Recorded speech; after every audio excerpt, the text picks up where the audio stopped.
I congratulate Strong you. words from President Rodrigo Duterte to the United Nations during his speech at the 76th General Assembly. He calls out the UN Security Council for violating the tenets of the organization, saying it is not democratic and transparent in its processes. On the ground, critics of the president have also been calling him out to be transparent with his accumulated income through the course of his presidency. The UN is a product of an era long past.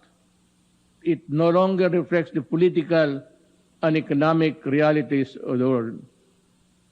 If the UN is to lead the world out of the many crises we face, things need to change. The UN must empower itself by reforming itself. Therein lies the hope of humanity. President Duterte also condemns what he calls vaccine inequality. The chief executive slams the widening gap between the poor and the rich because of the pandemic. He laments how developing countries struggle to get vaccines while the rich are already talking about booster shots. This is shocking beyond belief and must be condemned for what it is, a selfish act that can neither be justified rationally or morally. The president also touched on human rights, subtly telling the UN to back off and stop intervening in the administration's anti-illegal drug campaign. He tells the UN that he ordered the Justice Department and the police to review the anti-drug campaign in the country. He assures the body that those who abuse the law will be held liable. Meaningful change to be enduring must come from within. The imposition of one's will over another, no matter how noble the intent, has never worked in the past, and it never will be in the future.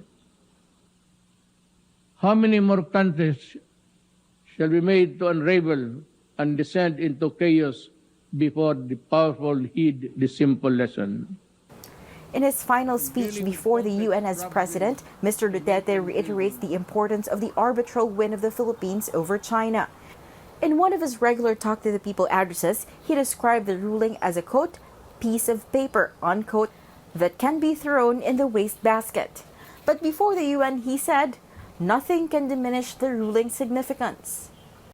The award must be seen for what it is, a benefit across the board to all who subscribe to the majesty of the law. No amount of willful disregard by any country, however big and powerful, can diminish the arbitral award's importance. The chief executive reiterated his position, disputes must be resolved peacefully. Malacanang says the president never changed his conviction from the beginning. Triciah Terada, CNN, Philippines.